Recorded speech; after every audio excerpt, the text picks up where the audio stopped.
Welcome everyone to another episode of the Will and Rock MMA podcast. What's up, everybody? I'm freshly back from vacation. While I was out, there was a shitload of fights that were posted. We took a little quiet stand, but yeah, we're back on it for sure. So, the first thing, UFC 226 has been developing. The card is pretty much all stacked already. Three major fights have been announced. So, as we already know, Stipe Miocic is fighting against Daniel Cormier. That's the main event of that. That is for the heavyweight championship of the world, for UFC championship heavyweight of the world. And keep in mind that if Cormier ends up winning this bout, he is now not only the light heavyweight champion, he would also be the heavyweight champion. Yeah. So it's a magnificent fight. What also was announced is Max Holloway is fighting against Ortega. Holy dude, that's a lot already. Already, that alone is so stacked. And to which by the way, that's for the lightweight title, which it's on the line. They gave it to Ortega, which is I'm really happy for Ortega. He definitely deserved it after the knockout. The way he beat Frankie deserves him. The fact that he's been stopping every fighter, and the same thing goes for Max Holloway. He's stopping these people. He's not going to no decision, so it's going to be a very interesting fight. So that's that, and then we have last but not least. I mean, there's more to the card, of course, but these are the three main fucking fights. Francis Gano, Baby Jesus did hear us. Francis Gano is fighting against Derek Lewis. I got you, bro. I got you. This is a monster of a card, man. Yeah. Any of these fighters could headline. If you take Gano and Derek Lewis, you put them on a UFC on Fox UFC Fight Night, they headline. Max Holloway and Ortega could headline any UFC pay-per-view event. Yeah. And let's not even talk about Stipe. Let's talk a little bit about this heavyweight bout. And the reason why I want to do that is because you got Stipe versus Daniel Cormier. There's endless possibilities going on in the heavyweight bout now. Why? Brock Lesnar still owes UFC one fight. Right? It's gonna take a little bit longer because he's still in the WWE and he's still probably taking testosterone. He's gonna have to go on a specific diet to get completely out of it, so he could find his way back into the UFC. And then you have John Jones. Like, can we please not forget that John Jones he's gonna have a hard time going down to light heavyweight at this point because he's not fighting consistently and he's getting older. At the end of the day, he wants to fight Cormier in heavyweight. Go ahead, man. Yeah, and then you got Francis Gano versus Derek Lewis, who the next fight is up and about. Yeah, you're right. Gustafsson said that he's willing to go up in weight. I don't want Gustafsson to go up in weight. If the right fight comes to play, Gustafsson could be. But my point is, the attraction of the heavyweight division, which we haven't seen in such a long time, is starting to, it's starting to boil up. It's starting to look and I give Daniel Cormier all the credit in the world for them to start making that noise in that weight class. And keep in mind, he's undefeated as a heavyweight. As we know, before entering into the UFC, Strikeforce, he did the Grand Prix heavyweight champion, and he just pretty much demolished Bigfoot, and then demolished Josh Barnett. Oh shit! That's right. To win the Grand Prix champion, so he's undefeated in the heavyweight division. So it's going to be very interesting whether or not if he's going to take a loss against Stipe Miocic. Which could happen because Stipe Miocic is a fucking beast. And this, it's like everything else with Stipe. Everybody counts him out. No one thinks he's there, and then he fights someone like Francis Gano, and he makes Francis Gano look like a fucking amateur. Yeah. And Francis Gano really had to take 2 steps down to go fight Derek Lewis. But what the UFC knows, he's a huge promotion to this to the UFC as a whole. Right. Keep him in the mix, like high mix. Derek Lewis just came off a huge victory, TK with a knockout, and then you put these two animals to fight each other who are not going to go to the ground. They're going to stand up and they're going to bang. It's something to watch. I agree, man. Something to really look forward to is that card UFC 226. Something that was also announced was Damian Maia. He's officially been booked to fight Kamaru Usman. They're supposed to headline UFC on Chile. Yeah, they are headlining UFC Chile. It's an interesting bout because you have one of the greatest Brazilian Jiu-Jitsu practitioner and fighters in the UFC, which is Damian Maia, as we know, versus one of the most nobody wants to fight this guy. He is like this god. People talking about Usman. If you guys don't know Usman, Google this dude. Yeah, he exposed some holes in his game the last fight he had, so people are willing to fight him now, but. It's an interesting bout because Usman is an All-American, right? He's a wrestler. But do you really want to wrestle Damian Maia to the ground? I don't know if that's a good idea because you will get submitted. And Damian Maia is willing to stand up with you and bang now. So it's a really interesting fight. I think Usman has the upper hand.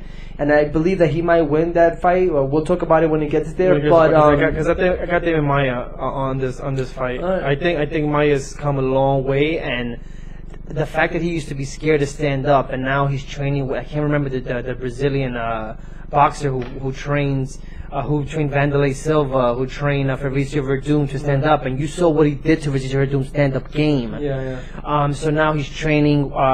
Maia's training with this guy. I wish I could remember this guy's name. It bothers me that I can't. But he's not scared to stand up. Like you could tell his beginning fights, Maia was just a jiu-jitsu artist. Now he's becoming the stand-up guy. Now, granted, not the best stand-up fighter, but at least he can stand and bang still. But that opens who he is because it makes it easier for him to take people down. Right. No, that's a very good point.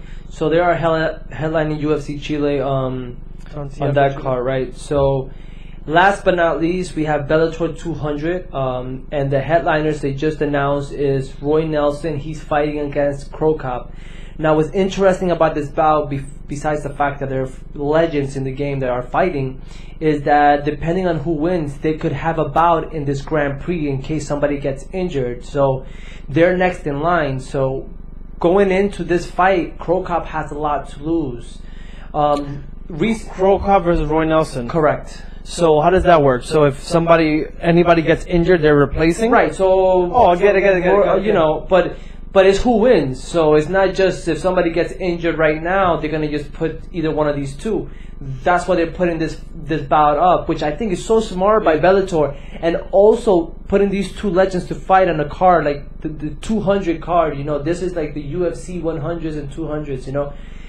Bellator finally hit their 200. This is a really good fight to headline. We have to understand Bellator doesn't have the greatest fighters, but they have the legends that we want to see fight, Still. Absolutely, 100%. And they have, they have heavyweight fighters you want to see, which was the most important thing. Yeah. We know heavyweights sell. UFC has had a hard time with heavyweights in the last couple of years.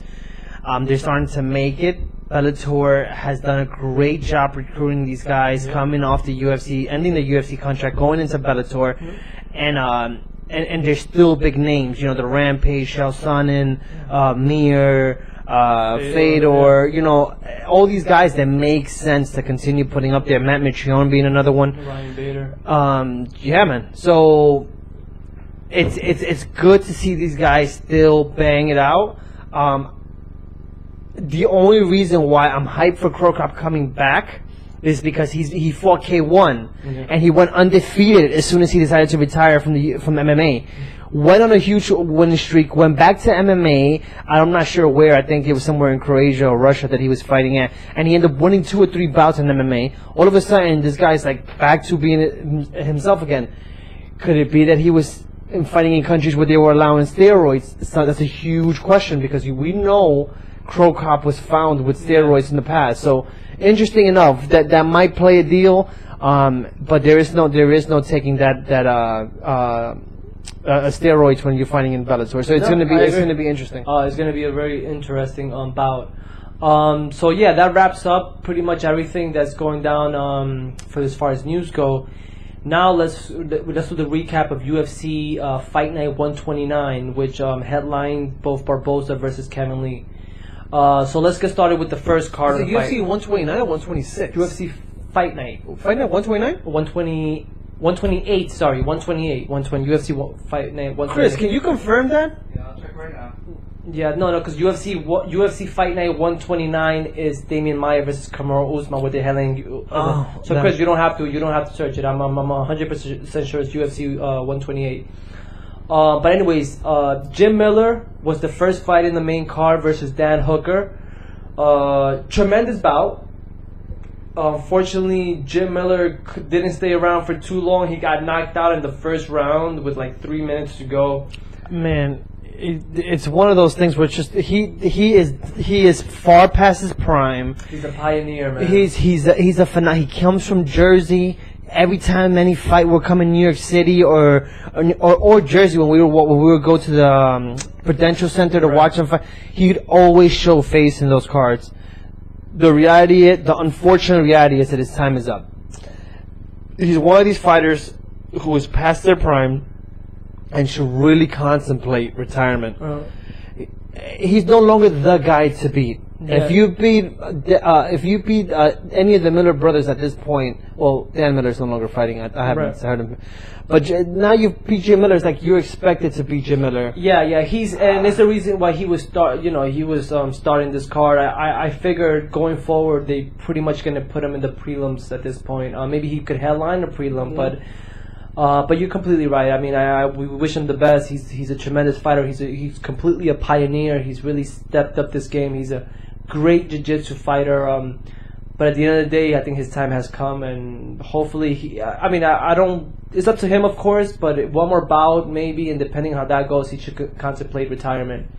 But who the hell are we to fucking say that? The next one is Aljamain Sterling, who fought against Brett Jones. What a fight! Now, Sterling really, really needed this win. He would have lost this fight. He could have easily gotten cut. The thing about Sterling is that there was so much hype behind his name that he never lived up to. Yeah. And he finally got to do that in this fight. And there was a lot of things going back and forth on, why was it such a big victory? Obviously, he's taken enough losses with pretty big names that at this point you needed to do something. But he showed heart in this fight, which is the most important thing a fighter could have, man. He showed balls. He was gutsy in the fight. He stand and bang and did a phenomenal job on his feet. And he's to an extent, he dominated this fight. This fight went to decision, right? It did go to decision. He took the unanimous decision when, he's coming up from a crazy KO that we really thought that he probably was not going to come back, because he actually left in a stretcher in his last bout, his last fight in the UFC. So it's pretty impressive how he came back to win a fight in unanimous decision. So our heads off to Aljamain Sterling. Tremendous fight. Congratulations. The next one was David Branch versus Thiago Santos. There was a big speculation about Thiago Santos is gonna, bring the best foot forward and might beat David Branch, but David Branch showed why he deserves to be in the top 5 light heavyweight the middleweight champion. 5, bro? Let me say something. Not that I disagree with you necessarily, but man, if you think about how stacked that weight class is. When I mean stacked, dude, he lost to Luke Rockhold, and he almost beat Luke Rockhold. Yep. And I'll tell you what I love about this guy. He came out and he said, "You know what? I needed that loss because I didn't know necessarily how to feel, how to lose, because he was fighting for Bellator, just whooped everyone's ass, went undefeated." Deserved to be in the UFC. He's a UFC talent. Comes into the UFC. First fight they give Luke Rockhold, and Luke Rockhold's coming off injury. It was a perfect bout for Luke Rockhold to fight, but it was a perfect person for Branch to fight to make a name for himself. And the way he lost left speculations out there like, man, who is this guy? Yeah, because although he did get ground and pound, David Branch caught Luke Rockhold in the second round that stumbled him and almost put him out. But Luke Rockhold, being the champion that he is, came back and did a tremendous performance. But long story short, David Branch goes and knocks out Thiago Santos in the first round. Tremendous performance by by David Branch. Looking forward to seeing this guy fight, man. Congratulations to David Branch. You know what? Just throwing out there. You know who Branch would be good to fight is Jacare, man. That's a really good fight. Jacare, that card is that weight class is so goddamn stacked. It's so much fun. There's so much people to mix up in that card right there. Everybody who fights everybody in the top and it's 7. Not a wrong fight either. Throw anybody up. Yeah, you could do freaking just roll the dice, and it wouldn't matter who you would. The interesting part is you could take the number 7 weight class. Well, maybe I'm exaggerating. Maybe let's say 6. And he wins in spectacular fashion, he could go for a title shot. Right. That's how the talent level on that weight class is so deep, man. So yeah, Branch. I'm happy for Branch, by the way. Extremely happy for Branch. He needed that loss, and to Luke Rockhold to really put his name on the table, and he did that with this fight, and he did exactly what he was set out to do. Absolutely. The next one was Justin Willis, who fought against Chase Sherman. Good fight too. It was a tremendous fight. Justin Willis won by unanimous decision. I don't recall this fight as well. You know, you could probably give us a little more. This was the all-out brawl. This was a great card. Names that are not necessarily household names yet, but they went in there and they slugged it out. This went to the unanimous decision as well, right? Yeah. Was it Sherman that won the fight? No, Sherman lost the fight. Willis won the fight. Oh, so the white dude ended up losing. Yeah. I'm trying to. Sorry, guys. I mean, there was 6 bouts in this main card, so it was stacked. It was stacked. But these guys both of them made a name for themselves. Showed a ton of heart. And the fight went to decision.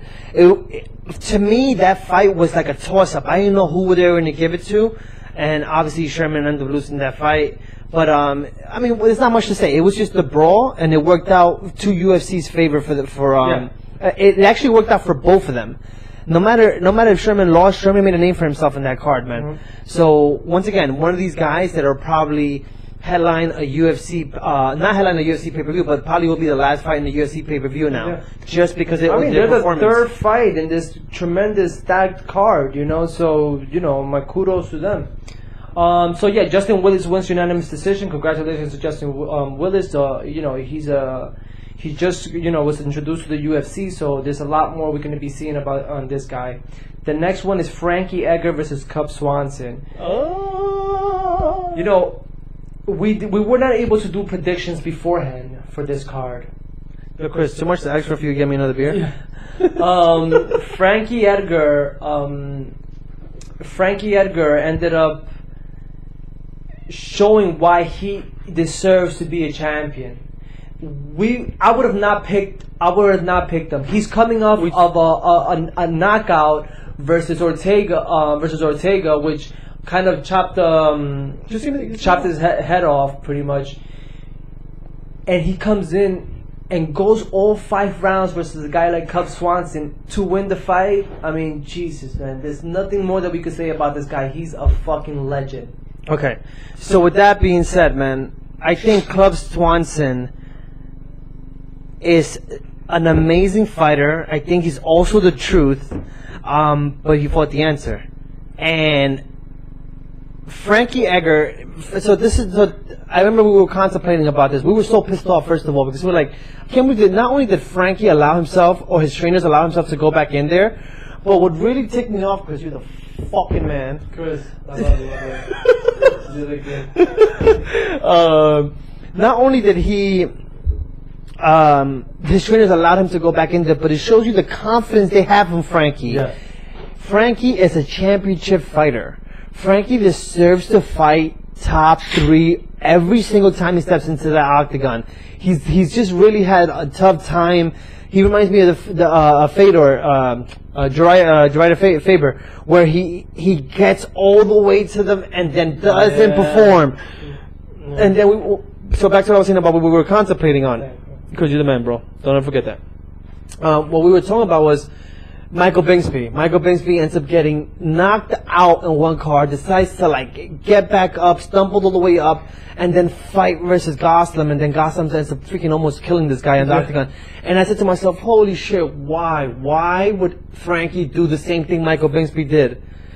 Back to what you just said, and I want to iterate what you just said, but this is why Frankie is championship level. People don't do this shit. Yeah. People don't do the turnaround time after getting KO'd The way he got KO'd too. It's not just K being KO'd. And I'll tell you what bothers me after this. Fight is that Club Swanson fought his fucking balls out in there, man. Club Swanson did a phenomenal job.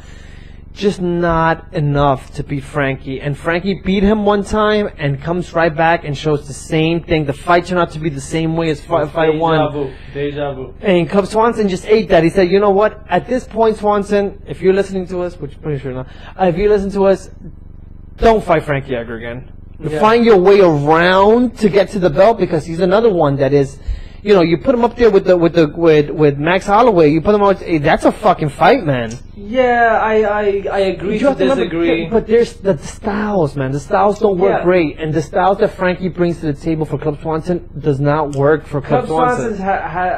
You know, he has a tough, a really rough last few fights. I do believe he has still more battery in his tank to pull off a couple more wins, but it's going to be almost impossible to get to that title for Club Swanson now. But good luck to him, man. We wish him the best, and hopefully he comes back stronger than ever. Again, Frankie Edgar, a motherfucking beast. I cannot wait to see this fucking guy fight again. He shouldn't take a big layoff this time around. No, fuck that, man. Give him a layoff, bro. He just came to back-to-back fights, He's not in the age where he could just lay back and take a couple. I say no more than 6 months and get right back into the fucking octagon. You know what? I wouldn't be surprised. Who's next in that weight class? Who are they going to put up there to fight the winner of Maxwell? He's already up there, man. Jeremy Stevens versus Jose Aldo. Yeah, but let's think about that. Frankie was supposed to get the title shot. Right. Max Holloway got injured. Max Holloway still owes Frankie a fight, man. So if fucking Max Holloway finds a way to beat Ortega, which is going to be a tough fight for both of those guys, I don't even know. I can't even think straight right now. So we end up predicting that. There's no reason why Frankie would not be able to go for a title shot at this point. That's a very good point. I don't see why not as well. Because he could push for that. You know what I'm saying? Like there's actually a debate. Knowing Edgar, he probably wants a rematch with Ortega, whether win or lose for Ortega. So who knows? But yeah, man, that was the end of that one. And then the headliner was Edson Barboza versus Kevin Lee. By the way, the fact that Club Swanson and Frankie didn't headline that fight shows how deep this card was. Yeah, it was a stacked card. Yeah, Edson Barboza versus Kevin Lee. Kevin Lee takes the victory, demolish Edson Barboza completely. With that being said, he almost got knocked out. He went on Wobble Street. His leg just gave out on him. But again, his perseverance, his wrestling completely took over during that time, and it shows you what type of fighter Kevin Lee is. For people who forgot who Kevin Lee was, now they remember. Oh, that's right. He's not that guy that lost to Tony Ferguson. Right. He's not that guy. He wasn't 100%, man. I agree. Now let's talk about how